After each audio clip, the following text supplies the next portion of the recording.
This is the story of The Hobbit. You can read along with me in your book. You will know it is time to turn the page when you hear the chimes ring like this. Let's begin now. As everyone knows, hobbits are small, quiet folk who live small, quiet lives in snug underground homes. They never, ever visit the world outside, nor do they ever seek adventure. But this is the story of a special hobbit who did once have an adventure, and an exciting one it was.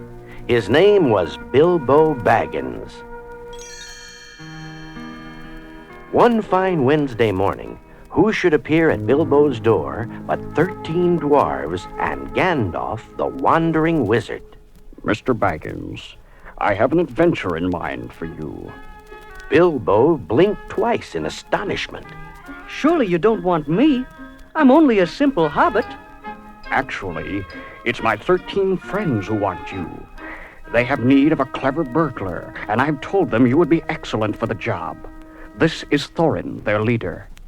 A richly dressed dwarf stepped forward and bowed. Let us go inside and refresh ourselves, and I will explain.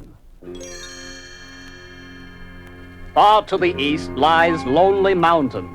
Thorin began while Bilbo set out the goblets. Long ago, our people lived there in harmony, digging gold and jewels and making beautiful treasures. But the day came when Smaug, the fire-breathing dragon, drove us away and stole our home and treasures. He lives there still. Thorin turned to Bilbo. Gandalf says you are a fine burglar and will be useful in getting our treasure back from Smaug. When Bilbo heard this, he fainted away. Thorin frowned. A brave burglar you found us, wizard. Don't worry, Thorin. Mr. Baggins will prove himself very useful before your journey is over. Early the next morning, Gandalf, Bilbo, and the dwarves set out on the winding road to the east. Bilbo was grumbling. I really don't know why I'm here. I wish I were back in my hobbit hole beside my warm fire. Gandalf chuckled. Come, Bilbo. This will be a great adventure, one you'll not soon forget. After many days' travel, the adventurers began winding their way up into the mountains. Suddenly, as they struggled up a narrow path, a terrible thunderstorm burst upon them. This way, quickly! Shouted Thorin. A dry cave! Wet and tired, they all crowded inside. Soon a warm fire was burning, and in no time at all, everyone was fast asleep. Late that night, Bilbo was awakened by a strange scraping sound. He stared in disbelief as the stone wall slowly opened. Out of the darkness leaped huge, ugly goblins. In a twinkling, the adventurers were captured. As they stumbled down a dark tunnel, Bilbo looked desperately for Gandalf, but he was not to be found. Bilbo and the dwarves found themselves in a large cavern deep in the mountain. Before them, on a throne, sat the great goblin himself. Who are these miserable persons? He scowled. Thorin stepped forward. We are only traveling dwarves looking for dry shelter. We did not mean to trespass. Liar! Boomed the great goblin, and he lunged at Thorin. Just at that moment, the cavern went dark. Then, dazzling white sparks exploded. The goblins fell back, blinded. It's Gandalf! Cried Bilbo. His magic has saved us.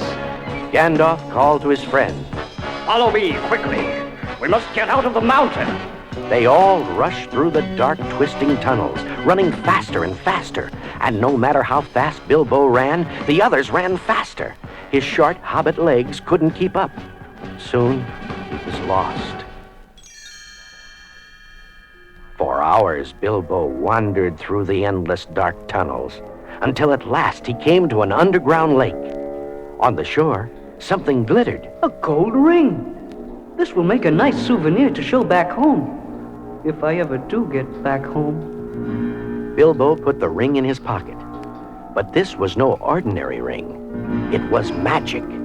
Whoever placed it on his finger would become quite invisible. The ring belonged to a slimy creature named Gollum, who lived on a rock in the middle of the lake. Gollum liked to slip the ring on his finger, sneak up on people, and gobble them up. That's the kind of fellow Gollum was. Gollum had just spied Bilbo. He slipped into the water and swam ashore. It looks tasty, it does. He hissed as he approached the Hobbit. Stay back, Warned Bilbo, gripping his sword. I am Bilbo Baggins, and I am lost. Can you show me the way out of this mountain? Gollum squinted his large lamp-like eyes. Perhaps we can make a deal. We'll have a riddle game. If you win, I show you the way out. If I win, I gobble you up. It wasn't much of a deal, but Bilbo agreed. They traded riddles for some time. Finally, Bilbo won. But Gollum was a poor sport and decided to eat Bilbo anyway. Gollum swam off to get his ring so he could sneak up on Bilbo. But of course, he couldn't find it. It's gone. He howled and dashed back to find the Hobbit. But Bilbo had accidentally slipped the ring on his finger and vanished. Curse him and crush him. Moaned Gollum. He's gone too. He didn't realize he was looking right through the little Hobbit. Bilbo slipped away and fled down the dark goblin tunnels, eventually finding his way out of the mountain.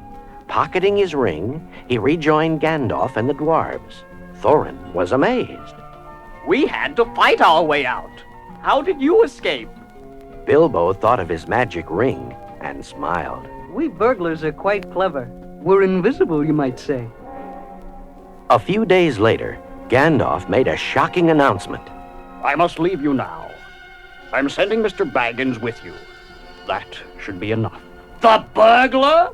Asked Thorin, thinking Bilbo was a sorry substitute for a wizard. But in the weeks that followed, the little hobbit proved himself again and again.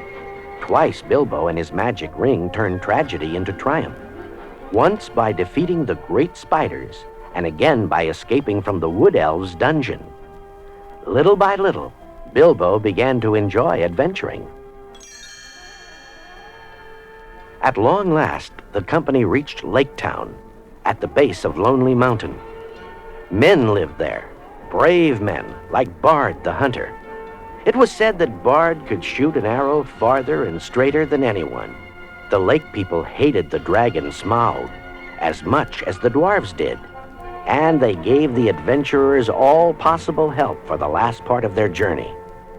After a long, hard climb, the brave little company found itself at a secret door in the stony cliffs of Lonely Mountain. Behind that door was the home of Smaug, the dragon. Thorin turned to Bilbo. It is now time for you to perform the service for which you were hired. Go burgle something. As Bilbo made his way down a dark tunnel, he told himself, A few more steps, and you'll see old Smaug himself. It's true you are afraid, but if you go on now, it will be the bravest thing you've ever done. And on he went. In the great hall, Bilbo found the terrible dragon lying asleep, breathing fiery blasts. The hobbit breathed a sigh of relief. He fills the entire hall, Whispered Bilbo in awe. I am no bigger than one of his claws. Bilbo stepped up to the large mound of gold and jewels that was the dwarves' stolen treasure.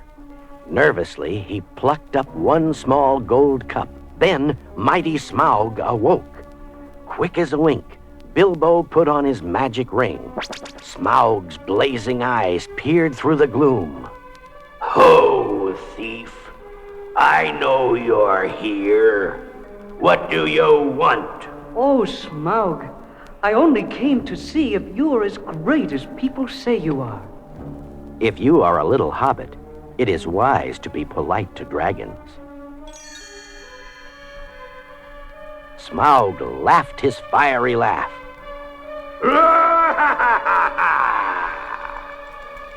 You must be one of those ignorant lake men. Well, as you can see, I am truly great. But I have heard the dragons are soft underneath. Then you've heard wrong, thief. Smaug reared up, revealing a chest covered with gold and jewels. No weapon can pierce this armor. Bilbo searched carefully, and there was what he sought. Just below the dragon's neck was a tiny, unprotected spot. Aha! He thought, and he backed into the tunnel, popped off his ring, and held up the gold cup. You're a sorry match for my burgling, Smaug. And he darted away. No one steals from me! Roared the dragon, and out of the mountain he flew in a rage. Bilbo sped down the mountain to warn the lake people. Spying a small bird, he cried out to it. Go and tell Bard the Hunter to look for the bare spot under Smaug's neck. Meanwhile, Smaug was flying over Lake Town, burning down buildings with his fiery breath. The lake men were helpless. But the small bird had delivered Bilbo's message. Bard the Hunter took careful aim and shot an arrow deep into the bare spot below Smaug's neck. The dragon fell into the lake, his flaming breath changing to steam in the water. Smaug was dead. So the people of Lake Town were saved, and the dwarves regained their home and their treasure. And Bilbo returned to his nice, quiet hobbit hole. Every now and again, he would recall his part in the adventure. It had given him bravery, treasure, and a magic ring. Gandalf had been right. Bilbo had had an adventure, one he would never forget. The greatest adventure is what lies ahead. Today and tomorrow are yet to be said. The chances, the changes are all yours to make. The mold of your life is in your hands to break.